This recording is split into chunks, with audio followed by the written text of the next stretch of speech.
News bulletin లో ముందుగా headlines. Karimnagar జిల్లా హుజరాబాద్ అంబేద్కర్ చౌరస్తాలో డంపింగ్ యార్డుకు వ్యతిరేకంగా కొనసాగుతున్న నిరసన దీక్ష శిబిరంలో ఎమ్మెల్యే పాడి కౌశిక్ రెడ్డి. అక్రమాస్తుల కేసులో దేవాదాయ శాఖ అసిస్టెంట్ కమిషనర్ కలింగిరి శాంతిని అదుపులోకి తీసుకున్న ఏసీబీ అధికారులు.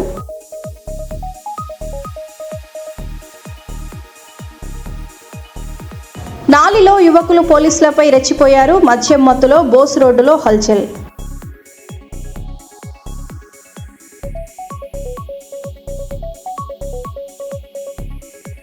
ఆంధ్ర ఒడిషా సరిహద్దుల్లో నాటుసారా తయారీ మరియు అమ్మకాలపై ఉమ్మడి దాడులు.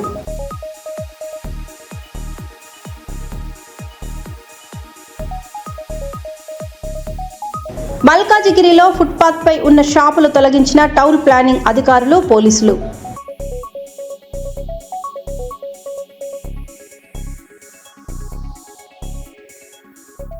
ఇక వివరాల్లోకి వెళితే, కేంద్ర ప్రభుత్వం తీసుకొచ్చిన కార్మిక వ్యతిరేక 4 లేబర్ కోడులను రద్దు చేసే వరకు పోరాటం కొనసాగిస్తామని ఏప్రిల్ 8న ప్రతిజ్ఞ దినంగా పాటించాలని భారత కార్మిక సంఘాల సమాఖ్య జాతీయ కమిటీ పిలుపు మేరకు GDK2A గని వద్ద కార్మికులు నల్ల బ్యాడ్జీలు ధరించి లేబర్ కోడుల రద్దు అయ్యే వరకు నిరంతర పోరాటం కొనసాగిస్తామని ప్రతిజ్ఞ చేశారు.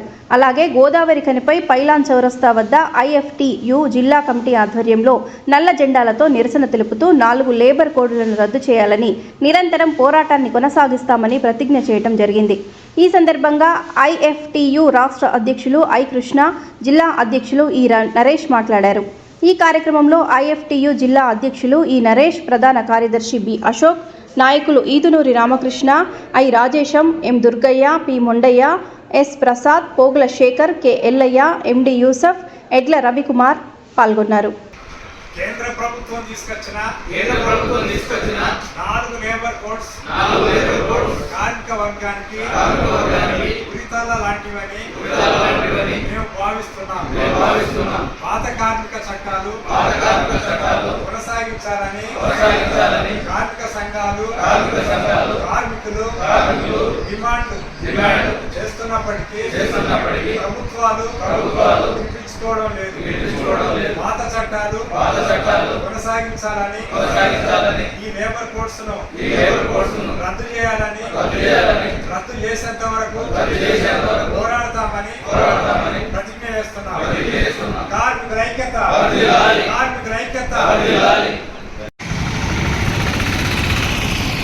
కేంద్ర ప్రభుత్వం తీసుకొచ్చిన 4 లేబర్ కోడ్స్ రద్దు చేయాలని అదేవిధంగా కార్మిక చట్టాలను కొనసాగించాలని దేశంలో కార్మిక వర్గ హక్కులపై బీజేపీ ప్రభుత్వం చేస్తున్న దాడిని తిప్పికొడదామని 4 లేబర్ కోడ్స్ ను రద్దు చేయాలి. 4 లేబర్ కోడ్లను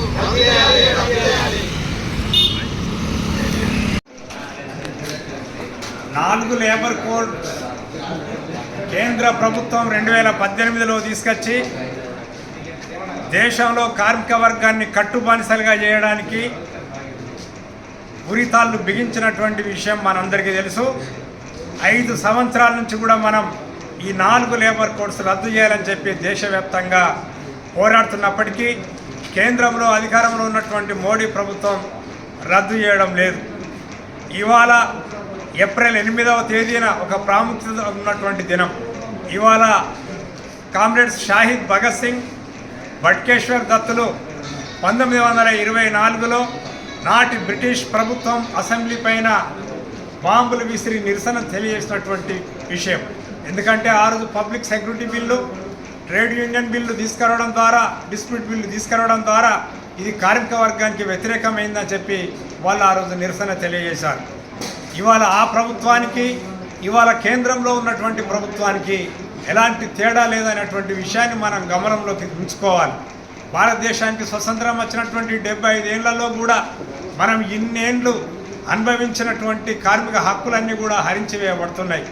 29 చట్టాలని రద్దు చేసి 4 లేబర్ కోడ్స్ తీసుకురావడం ద్వారా ఈ దేశంలో ఉన్నటువంటి బడా పెట్టుబడిదారి వర్గానికి సేవ చేయడమే మా లక్ష్యమైన ఇవాళ కేంద్ర ప్రభుత్వం రుజువు చేసుకుంటుంది.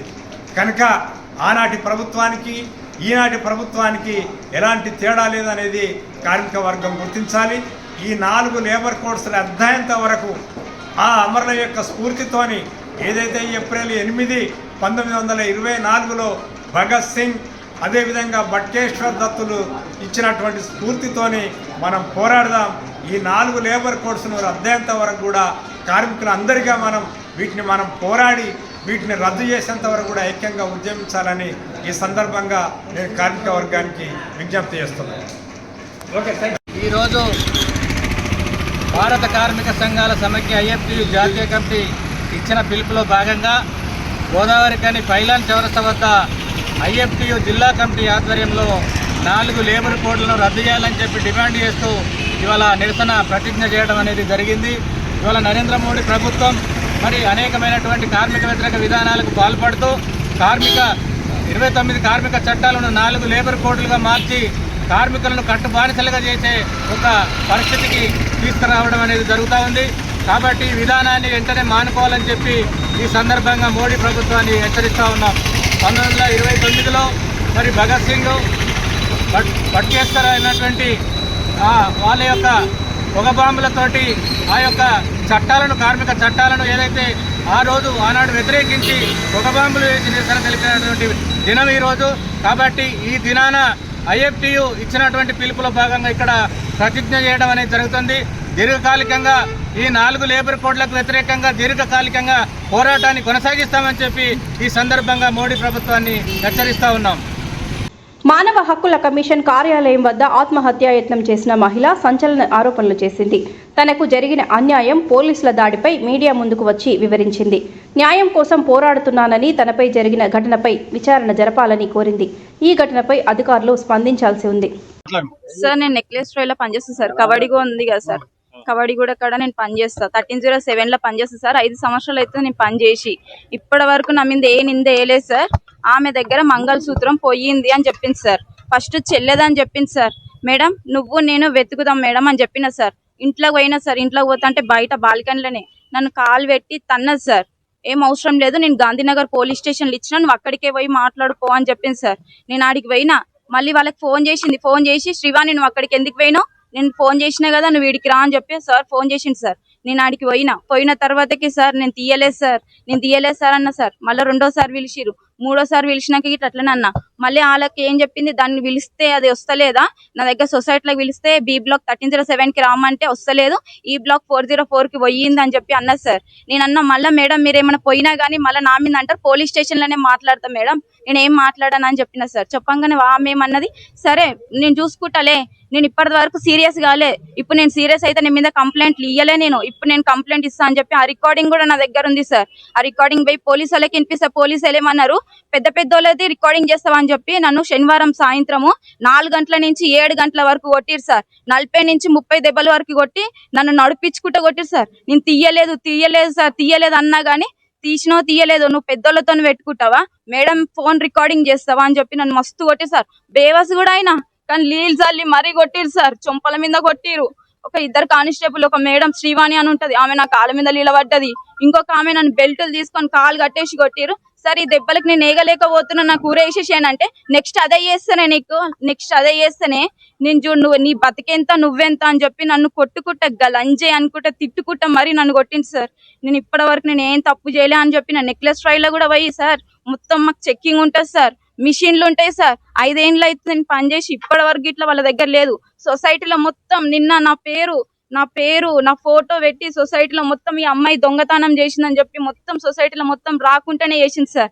నేను ఈ పని ఆ పని చేసుకొని బతుకుతాం సార్. ఆ లోపల ఆ మొక్క దాంట్లోకే పోవాలా, వేరే దగ్గర రావద్దని చెప్పి 3 అట్లనే చేసింది సార్. వాళ్ళ రికార్డింగ్ కూడా నా దగ్గర ఉన్నాయి సార్. నన్నే కాదు, రాణి అన్నటామెని, మధుర అన్నటామెని, ఇంకొక ఆమెను కూడా అట్లనే చేసింది సార్. నెక్స్ట్ కూడా నేను అట్లనే వస్తున్నా లోపలికి అని చెప్పి నన్ను కూడా లోపల రాకుండానే చేసింది సార్. ఆమె 1307 ఇంద్ర మేడం సార్. ఇక B బ్లాక్ ఇంద్ర మేడం. వాళ్ళు ఏం జాబ్ చేస్తారో ఏమో తెలియదు సార్. వాళ్ళ ఇంట్లో పని చేస్తే నన్ను 5 ఏళ్ళ నుంచి చేస్తున్నా సార్. వాళ్ళ ఇంట్లో. నేను అంటే మెడల్ వేసుకున్న మంగళసూత్రం ఏమో తెలియదు సార్, వాళ్ళ చెల్లెదన్నది. తర్వాతకి ఏమన్నది, మా చెల్లె వాళ్ళ మరిది మంచోడు కాదు అని అన్నది. అన్న తర్వాత మేడం నువ్వు నాకు 3,500 ఇచ్చినావు, వేరేటోళ్ళకి 5,000 ఇచ్చినావు అని అన్న. జీతం విషయంలోనే కొట్లానే సార్, వేరేటోళ్ళకి 5,000 ఇచ్చింది. ఏ కొత్త అమ్మాయి వస్తే వాళ్ళని పెట్టుకుంటది, వేరేటోళ్ళని తీసేస్తుంది సార్.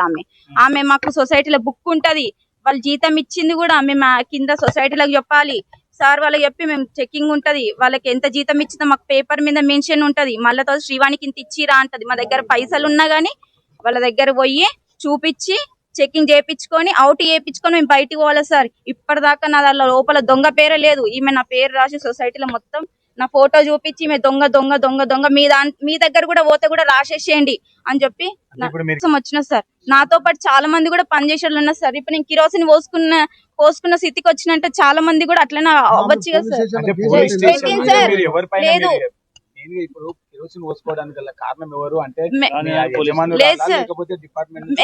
సార్, నాకు పోలీస్ స్టేషన్ లో వీడియో కాల్ చేసుకుంటా, మేడం కి వీడియో కాల్ చేసుకుంటా నన్ను కొట్టిరు సార్. లంజే గింజ అనుకుంటా మేడం కి ఫోన్ చేసుకుంటా, వీడియో కాల్ చేసుకుంటా కూడా నన్ను కొట్టిరు. దాని లోపలనే కూర్చోబెట్టారు. ఎన్ని గలీజ్ మాటలు అన్నారు తెలుసా సార్. నన్ను మస్తు హింస ఇచ్చారు సార్. సార్ నేను ఆమె దగ్గర చెయ్యలేదు, ఆమె వస్తువు నాకు తెలియదు, ఆమె ఎన్ని గ్రాములు ఉందో ఇప్పటి వరకు నాకు పోలీసు వాళ్ళు చెప్పలేదు. ఉట్టి పుస్తలు తాడే అన్నారు. పోలీసు వాళ్ళు చెప్పకుండా నన్ను మస్తు కొట్టిరు సార్. పిల్లలు నా దగ్గరకు వస్తే పిల్లల్ని కూడా పోండి అని చెప్పి ఎల్లగొట్టి నన్ను దాన్ని ఎందుకు సార్, నన్ను కొట్టినాక కానిస్టేబుల్ మేడంలు బయటకు వెళ్ళిపోయారు సార్. నేను ఒక్కదాన్ని నన్ను లోపల పెట్టిరు, ఎవ్వరు లేరు. నాకు కేసు బుక్ చేయనప్పుడు నన్ను కొట్టిరు సార్. తర్వాత కేసు బుక్ చేసి 2 తారీఖు శనివారం రోజు 8 గంటలకి పోలీసు వాళ్ళే 1307 కి పోయి నెక్లెస్ రైడ్కి పోయి ఆమె దగ్గర కేసు తీసుకొని నన్ను కేసు పెట్టక ముందుకే నన్ను కొట్టించింది. 4 గంటల నుంచి 7 గంటల వరకు నన్ను కొట్టిరు సార్. 7 గంటల వరకు నన్ను కొట్టి సమాజం కోసం జీవితాన్ని అంకితం చేసిన మహానుభావుడికి ఘన నివాళి. చంద్ర రాజేశ్వరరావు వర్ధంతి సందర్భంగా సిపిఐ శ్రేణులు ఆయన సేవలను స్మరించాయి. స్వాతంత్ర సమరయోధుడిగా, కమ్యూనిస్టు ఉద్యమ నిర్మాతగా, పేదల కోసం తన సర్వస్వాన్ని అర్పించిన త్యాగశీలిగా ఆయన నిలిచారు. ఆయన ఆశయాలు, సిద్ధాంతాలు తరతరాలకు మార్గదర్శకంగా నిలుస్తాయని నేతలు పేర్కొన్నారు. ఈ నివాళి కార్యక్రమం భావోద్వేగ వాతావరణంలో కొనసాగింది.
దాదాపు 25 సంవత్సరాలు ప్రధాన కార్యదర్శిగా భారత కమ్యూనిస్ట్ పార్టీకి పనిచేసిన మహానాయకుడు కామ్రేడ్ సిఆర్ కామ్రేడ్ చంద్ర రాజేశ్వరరావు గారు. పుట్టింది కృష్ణా జిల్లా మంగళాపురం. భూస్వామ్య కుటుంబం. వందలాది ఎకరాలను దానం చేసినటువంటి మహానాయకుడు. దళితులకు, బడుగు బలహీన వర్గాలకు అందరికీ కూడా తన భూములు పంచిచ్చినటువంటి నాయకుడు. ఇప్పుడు హైదరాబాద్లో మన మగ్దూం భవన్ ఏర్పడడానికి, విజయవాడలో చంద్రం బిల్డింగ్స్ ఏర్పడడానికి, విశాలాంధ్ర భవన్ ఏర్పడడానికి అన్నింటినీ కూడా భూములు, జాగలు ఇప్పించి నిర్మించినటువంటి నేత కామ్రేడ్ సిఆర్. ఆయన వీలునామా చాలా ప్రఖ్యాతి, చాలా ప్రసిద్ధి. ఆయన ప్రపంచంలోనే అలాంటి వీలునామా లేదని చెప్పి అనేక మంది అంటుంటారు. ఎల్కే అద్వానీ, భారతీయ జనతా పార్టీ నాయకుడు, ఆ వీలునామా చదివి ఏడ్చిండట, దుఃఖించిండట. వీలునామా ఏం చేస్తాం? వీలునామా అంటే ఆస్తులు రాసిస్తాం కొడుకులకు, బిడ్డలకు, కొడుకులకు, అల్లుళ్లకు, ఇట్లా రకరకాలుగా వీలునామా ఉంటుంది. ఆయన వీలునామా ఏంటంటే, నేనెవరికి బాకీ లేను, నాకెవరు కూడా బాకీ అప్పు ఇచ్చేది లేదు, నాకు కొన్ని జతల బట్టలున్నాయి, అవి అనాథాలకు దానం చేయండి. అదేవిధంగా పార్టీని బలోపేతం చేయడానికి ప్రయత్నించండి. అది వీరునామా. ఆ వీరునామా ఒకసారి చదువుదామని చెప్పి మిత్రుడు జాకబ్ కూడా ఒక పాట రాస్తే అది వందే మాత్రం శ్రీనివాస్ పాడితే చాలా రాష్ట్ర వ్యాప్తంగా ప్రాచుర్యం పొందింది. అలాంటి నాయకుడు ఆఖరి దశలో ఆయన భార్య సావిత్రమ్మ మగ్దుంబాలోనే పండుకునేది పార్టీ ఆఫీసులో. 100 ఎకరాల భూస్వామి, ఆయనకి ఇల్లు లేదు, కారు లేదు, జాగ లేదు. ఢిల్లీకి పోతే అజయ్ భవన్, హైదరాబాద్కి వస్తే మగ్దుంబా. అట్లాగా ఆయన విజయవాడలో గూండాలతో, రౌడీలతో ఆనాడు వంగవీటి రాధ, వంగవీటి రంగ ఇలాంటి వాళ్ళు ఉండ్రి. కాంగ్రెస్ గూండాలు, కాంగ్రెస్ యొక్క రౌడీలు, వాళ్ళతో కూడా అవసరమైతే లాఠీ పట్టుకొని ఈ దోతిని ఇక్కడ సింగులు చెక్కి ముందు నిలబడి పోయినటువంటి నాయకుడు. అట్లా అనేక ఉద్యమాల్లో ప్రత్యక్షంగా పాల్గొన్న నాయకుడు. ఆర్డర్ ఆఫ్ లెనిన్ గ్రహీత. రష్యా ఒక ప్రపంచంలో అత్యున్నత నాయకులకు అవార్డు ఇస్తారు, అది ఆర్డర్ ఆఫ్ లెనిన్. అటువంటి మహానాయకుడు. రష్యా పోతే అక్కడ నాయకులతో కలిసేవాడు. క్యూబా రకరకాల జాతీయ స్థాయి, అంతర్జాతీయ స్థాయి నాయకులను కలిసి ఢిల్లీకి వచ్చి, మళ్ళీ విజయవాడకు వచ్చి, మళ్ళీ హైదరాబాద్కి వచ్చి, మళ్ళీ తెల్లారితే బీహార్కు పోయి, ఈ రకంగా 25 ఏళ్లు పార్టీని నడిపించిన మహానాయకుడు. ఆయన యొక్క ఆదర్శం ఏమిటంటే సాదాసీదాగా ఉండాలి, సింప్లిసిటీ డెవలప్ చేయాలి, చాలా నిరాడంబర జీవితం గడపాలి. మనం కమ్యూనిజాన్ని సోషలిజాన్ని నిర్మించడానికి, వ్యాప్తి చేయడానికి మనము అందరికీ ఆదర్శంగా ఉండాలంటే నీతి నిజాయితీగా బతకాలి, నైతిక విలువలతో బతకాలి అనేటటువంటి విలువలు నేర్పి పోయింది. కాబట్టి మనం ఆ దిశగా ఏ మాత్రం ప్రయత్నం చేసినా, కొంచెం ప్రయత్నం చేసినా అమరజీవి కామ్రేడ్ చంద్రరాజేశ్వరరావు గారికి మనం నిజంగా నివాళులు అర్పించినట్టే అని చెప్పి నేను భావిస్తూ ఈ సందర్భంగా నాకు ఈ అవకాశం ఇచ్చారు. మిత్రులు స్వామి లక్ష్మణ మధ్యలయ్య, ఈరోజు చంద్రరాజేశ్వరరావు గురించి ఎంత మాట్లాడుకున్నా తప్పని చాలా విషయాలు స్వామి చెప్పాడు. ఆయన చాలాసార్లు మగ్దుం భవన్ పోతే చెప్పినవాడు, దోతి కట్టుకొని మామూలు సింపుల్గా దర్శనమిచ్చేవాడు. అయితే ఆయన యొక్క ఆదర్శప్రాయమైన జీవితం అనేది నాటి నుండి నేటి వరకు కూడా కమ్యూనిస్టులందరికీ కూడా ఒక మార్గదర్శనం. దాన్ని మనము పాటిస్తే ఈనాడు కమ్యూనిస్టు పార్టీ ఈ విధమైన పరిస్థితులు ఉండేది కాదని నేను భావిస్తున్నాను. ఆయన ఏదైతే పోరాటాలు చేసి కమ్యూనిస్టు పార్టీ నిర్మాణాన్ని ఇంకింత బలోపేతం చేయాలి, ఏదైతే ఓటింగ్ సిస్టముతో పాటు పోరాట సిస్టాన్ని కూడా మనం ఇంప్లిమెంట్ చేసి ప్రజలకి నిత్యం అందుబాటులో ఉండాల్సిన అవసరం ఉందని చెప్పాడు. కానీ మనం ఎంతవరకు నిత్యం ప్రజలకు అందుబాటులో ఉంటున్నామనేది మనం ప్రశ్నించుకోవాల్సిన అవసరం ఉంది. ఆయన యొక్క త్యాగనిరతి, ఆయన యొక్క పోరాట స్ఫూర్తి, ఆయన జనంలో ఉండి జనం కోసం పనిచేసిన ఒక ఆదర్శప్రాయమైన జీవితం, అది మనందరం కూడా కొద్ది గొప్ప అమలు చేస్తూ ముందుకు పోవాల్సిన అవసరం ఉందని ఈ సందర్భంగా గుర్తు చేస్తూ అవకాశం ఇచ్చిన నగర కమిటీకి ధన్యవాదాలు తెలియజేస్తూ గారి యొక్క వర్ధంతి సమావేశానికి అధ్యక్షత వహిస్తున్నటువంటి నగర కార్యదర్శి కామ్రేడ్ కనకరాజు గారు, నాయకులు ముఖ్యమైన కామ్రేడ్ చంద్రరాజేశ్వరరావు గారు జమీందారీ కుటుంబంలో జన్మించినటువంటి గొప్ప వ్యక్తి. అయినప్పటికీ కూడా తనకున్నటువంటి వేలాది ఎకరాల భూమిని పేద ప్రజలకు పంచినటువంటి విషయం మనందరికీ తెలుసు. ఆనాటి నుంచే రాజేశ్వర గారి యొక్క నాయకత్వంలో రాష్ట్ర వ్యాపితంగా భూ పోరాటాలు జరగడం అనేది జరిగింది. ఆ యొక్క పోరాటం ఇప్పటికి కూడా ఆయా ప్రాంతాలలో భూమి లేని నిరుపేదలకు, ఇల్లు లేని నిరుపేదలకు మరి వారి గురించి పోరాటం చేస్తున్నటువంటి పార్టీ భారత కమ్యూనిస్టు పార్టీ.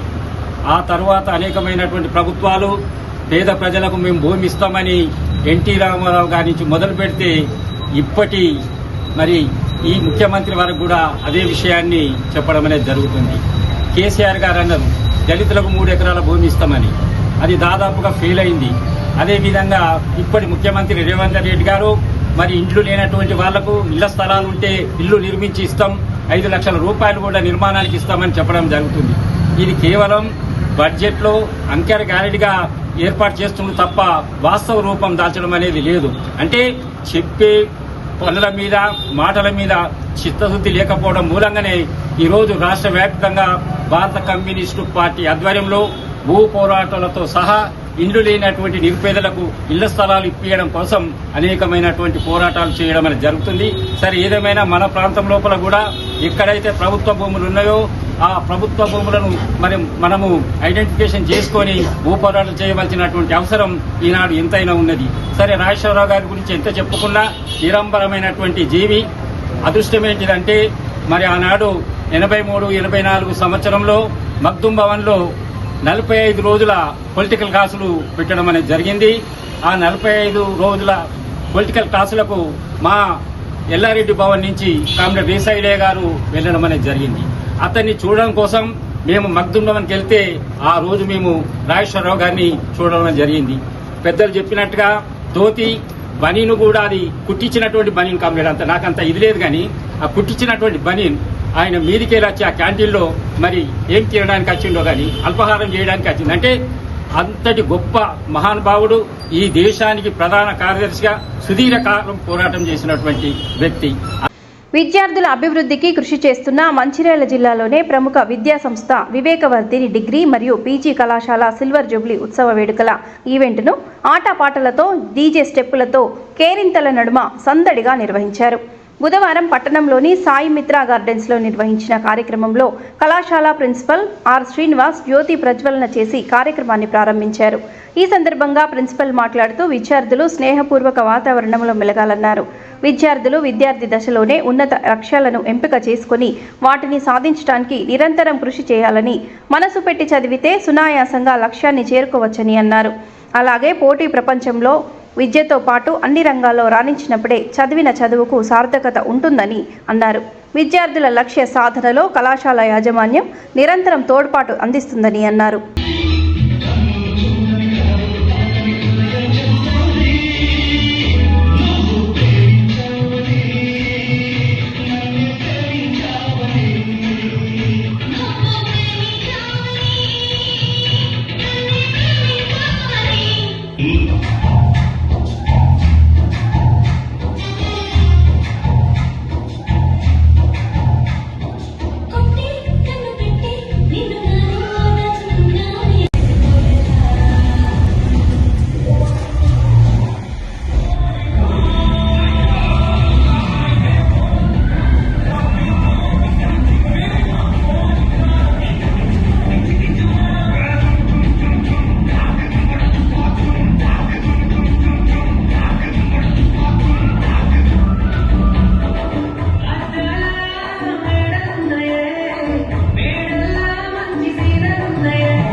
హుజరాబాద్లో డంపింగ్ యార్డు వ్యతిరేక నిరసనలు కొనసాగుతున్నాయి. అంబేద్కర్ చౌరస్తాలో జరుగుతున్న దీక్షా శిబిరంలో ఎమ్మెల్యే పాడి కౌశిక్ రెడ్డికి వైద్య పరీక్షలు నిర్వహించారు. డాక్టర్లు నిరసనల నేపథ్యంలో ఆయన ఆరోగ్యం పరిస్థితిని పరిశీలించినట్లు సమాచారం.